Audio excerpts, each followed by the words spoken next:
A doutrina da Trindade ela é por vezes não compreendida, né? É, com a sua devida profundidade como ela requer.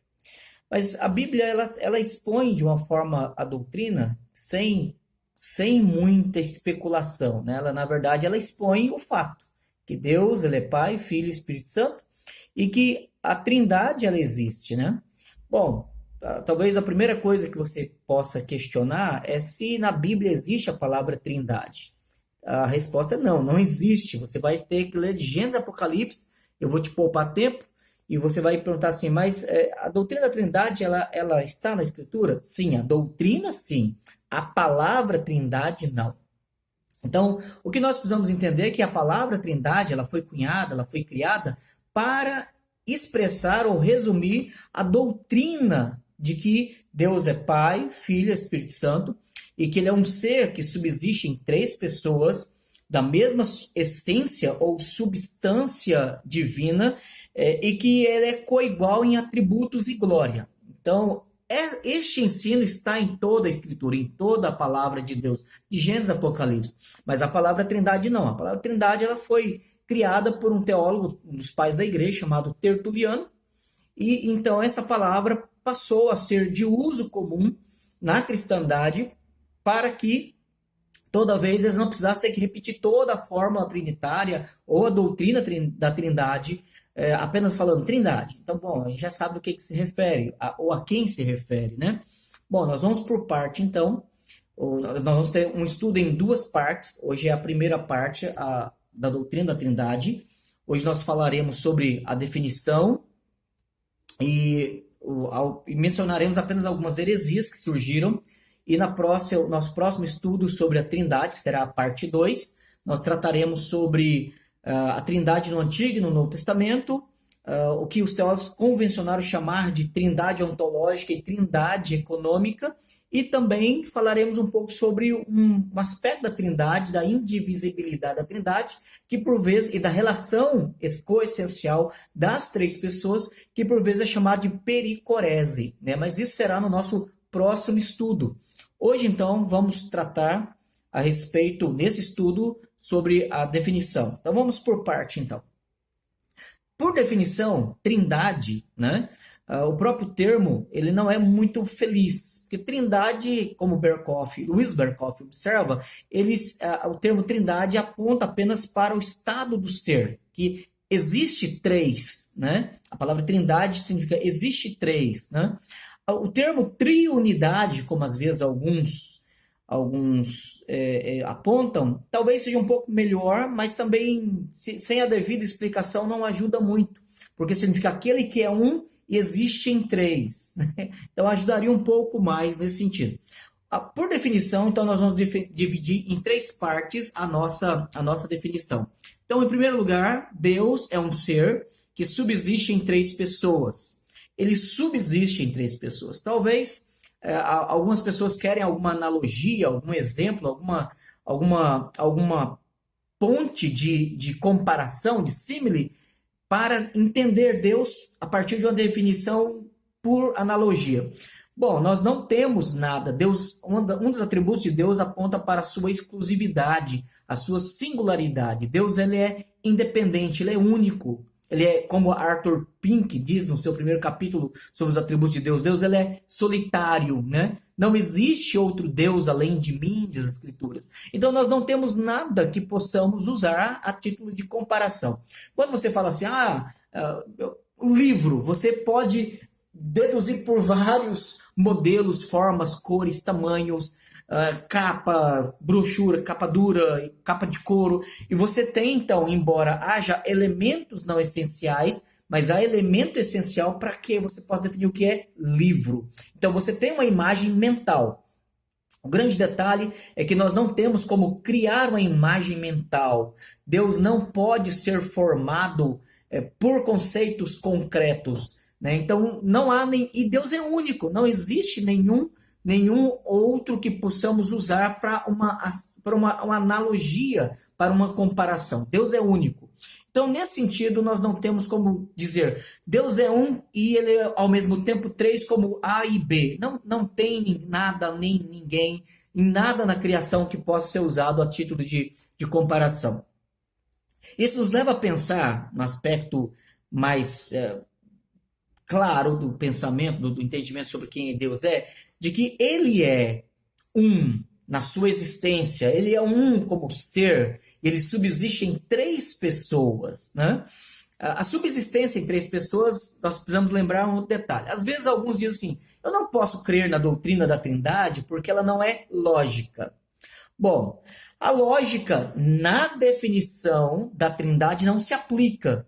Por quê? Porque quem diz que não pode aceitar a doutrina da Trindade porque não é lógica, ele talvez não sabe nem se expressar, mas talvez o que ele quer dizer é há uma contradição lógica na doutrina da Trindade, né?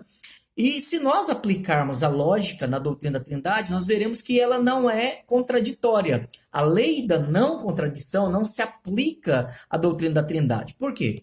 A lei da não contradição significa o seguinte: são duas teses coiguais que estão em antagônico, numa relação de contrariedade, uma relação antagônica em pontas e teses diferentes e que se aplicam ao mesmo sentido na mesma relação. Então, se A e B, ou não e sim, forem aplicados na mesma relação, ao mesmo tempo, na mesma coisa, ou no mesmo ser, isso poderia gerar uma contradição e a lei da não contradição anularia aquela tese. Por exemplo, eu não posso dizer que eu sou homem e eu sou mulher ao mesmo tempo. Eu não posso dizer que eu sou que esta capa ela é marrom e ela é branca ao mesmo tempo. Ou ela é uma coisa ou ela é outra, porque senão você vai ter uma relação de contradição em que duas teses antagônicas aplicadas na mesma relação, ao mesmo tempo, elas entram em choque, entram em contradição e anula a tese. Então, essa é a lei lógica da lei da não contradição. Isso não se aplica a Deus, porque quando nós falamos que Deus é um e ao mesmo tempo é três, né? Respondendo o pessoal do Paralamas do Sucesso, né? Deus é um e ele ao mesmo tempo é três, ele é um ser que subsiste em três pessoas. Pessoas e ser não são em si sinônimos, de modo que a afirmação das duas teses ao mesmo tempo não entra numa relação de contradição. Ser é aquele que existe, pessoa, aí nós precisamos definir o que é pessoa. Por definição, pessoas são autoexistências, autoconsciências, né? Então, cada pessoa, cada autoconsciência da Trindade, aí lembrando de William Shedd, na sua teologia dogmática, que no volume 1, que agora são no volume só, na primeira parte que trata da doutrina do ser de Deus, quando ele fala a respeito da personalidade de Deus, ele observa que personalidade, o que caracteriza uma personalidade é a autoexistência ou autoconsciência, né? Então nós temos cada pessoa, ela é autoconsciente. Então você tem na relação da Trindade, eu Pai falando com eu Filho, falando com eu Espírito Santo.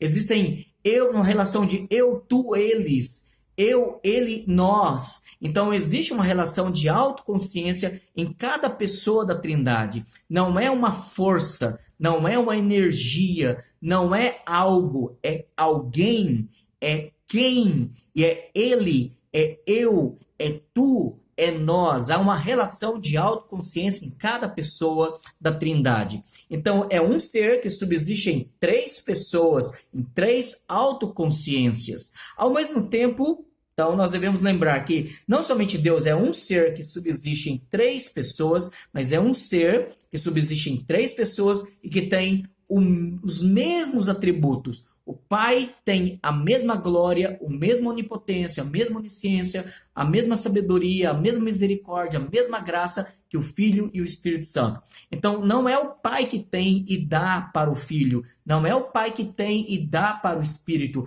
Eles igualmente têm os mesmos atributos, a mesma essência divina. Eles são coigualmente Deus, Pai, Filho e Espírito Santo. Há uma relação, há uma essência coigual em todos os três. Eles são Deus. A terceira parte da definição, então, envolve que eles são coiguais em atributos. Então, primeiro, é um ser que subsiste em três pessoas, Pai, Filho, Espírito Santo. Eles são da mesma essência divina e são coiguais em atributos. Então, essas três teses definem de forma simples, resumida, de modo que até uma criança é capaz de entender a doutrina da Trindade.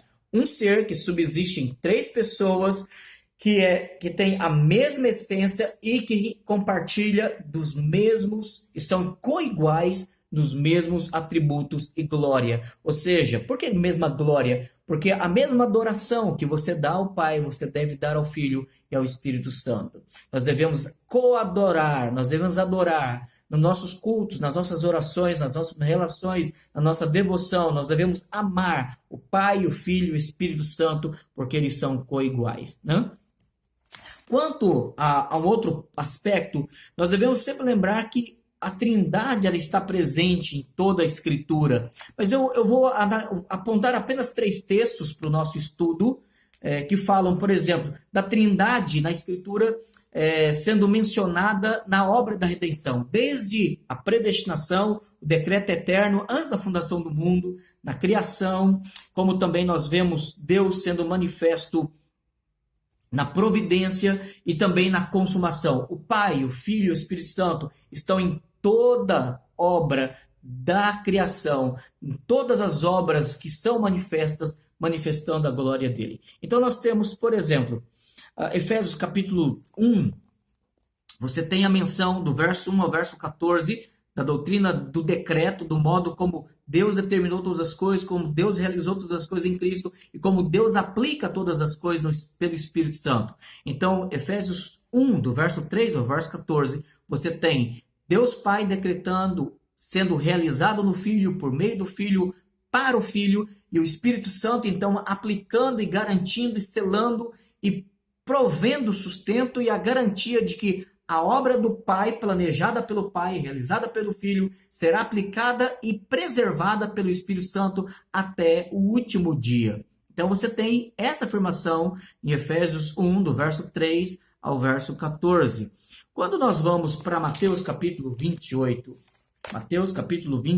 verso 20, nós temos aqui o Senhor Jesus ressurreto e agora pronto para ir aos céus. Ele então ordenando aos seus discípulos para que façam discípulos, outros discípulos de todas as nações, que os batizem. E aí o verso 19 diz, em nome do Pai, do Filho e do Espírito Santo. De tal modo que o selo da garantia da salvação, aquele que decretou, aquele que realizou e aquele que aplicou, estejam então sendo testemunhas da glória, da autoridade, do poder e do pertencer ao Pai, ao Filho e ao Espírito Santo. É por isso que a fórmula trinitária, o nome de cada pessoa da Trindade, é mencionada no batismo, para lembrar que a água, que é símbolo da regeneração, da pureza, do pertencer a Deus, do ser de Deus, nós também, então, temos o nome da Trindade, Pai, Filho e Espírito Santo, sendo declarados sobre nós na fórmula batismal. No capítulo 3 de Efésios, Paulo, ele ora a Deus. E ao orar a Deus, a partir do verso 14, Efésios 3, do verso 14 ao verso 17, ele diz assim, por esta causa me ponho de joelhos diante do Pai, de quem toma toda a família, tanto no céu como na terra, para que, segundo a riqueza da sua glória, vos conceda que sejais fortalecidos com poder, mediante o seu Espírito no homem interior, e assim habite Cristo no vosso coração, pela fé, estando vós arraigados e alicerçados em amor. Então, Paulo ele ora pela unidade da igreja, ele ora para a manifestação do reino de Cristo, ele ora pelo testemunho da igreja, ele ora para que a glória de Deus seja manifesta em todas as coisas, e ele ora ao Pai, que toma o nome de toda a família no céu e na terra, mediante o Espírito Santo que age no homem interior, para que Cristo habite ricamente pela fé em nosso coração, reinando e governando sobre todas as coisas. Então nós temos a doutrina da Trindade sendo mencionada. Nós veremos no nosso próximo estudo sobre a Trindade, então, ensinada no Antigo Testamento e a Trindade ensinada no Novo Testamento. Na história, obviamente, existiram aqueles que não só tiveram dificuldade de entender a doutrina da Trindade, mas inclusive negaram a doutrina da Trindade, né? Então, nós somos chamados de trinitarianos porque cremos na doutrina da Trindade. Deus é Pai, Filho e Espírito Santo. Mas existiu e existe ainda uma heresia chamada unitarismo, né? São os unitaristas que creem que Deus é apenas o Pai.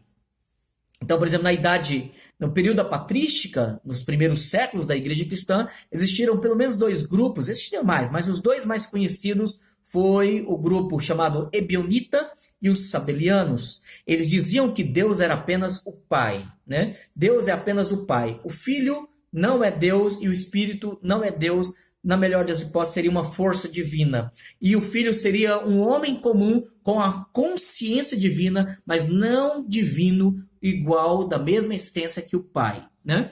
Então você tem essa heresia que surge, né, no período da patrística, já lá no primeiro século, final do primeiro século, século II, século III, e a igreja cristã, através de documentos, através de concílios, ela rejeita esta heresia chamada unitarismo, ou os unitaristas, né? Na Idade Média, final da Idade Média, início na verdade, o período da Reforma, um cara chamado Lélio Socinos, ele ressuscita essa heresia. O próprio Miguel de Servetus, ele era um herético unitarista. Ele vai tentar, em Genebra, ensinar o unitarismo, e por causa disso ele é condenado e ele é morto. Por outros problemas mais, mas o principal crime dele foi unitarismo. De forma moderna, em tempos recentes, e hoje nós temos em várias cidades os testemunhos de Jeová, né? Os testemunhos de Jeová, eles surgem com a heresia russelita, Russell, né? Charles Taze Russell é o nome do fundador do grupo. E ele então ele era um ex-pastor presbiteriano, e ele sai do presbiterianismo e ele começa a defender e a ensinar o unitarismo. E ele então diz que o Filho é apenas um homem que tem consciência divina, foi, na melhor das hipóteses, a primeira criatura divina. O Espírito é, na verdade, uma força ativa, uma força divina, mas que Deus, apenas como pessoa e divino, é somente o Pai. Essa é uma heresia ensinada pelos Testemunhos de Jeová, que foi ensinada pelos socinianos, que foi ensinada pelos sabelianos, que foi ensinada pelos ebionitas, e que a igreja cristã, desde o século I, rejeitou essa heresia. Então, nós precisamos lembrar que a doutrina da Trindade, ela tem o testemunho da igreja, ela tem nascedouro nas escrituras, onde o próprio Deus se dá a revelar, se dá a conhecer, e ele então é um ser que subsiste em três pessoas e que tem a mesma essência divina e compartilha coigualmente dos mesmos atributos e glória. Esse é o nosso primeiro estudo. Nosso segundo estudo, nosso próximo estudo, nós trataremos sobre, então, a doutrina, que por vezes é chamada de trindade ontológica e trindade econômica, e sobre a pericorese, e também como que a doutrina da trindade está presente no Antigo e no Novo Testamento. Acompanhe aí e aguarde até que nós possamos preparar o nosso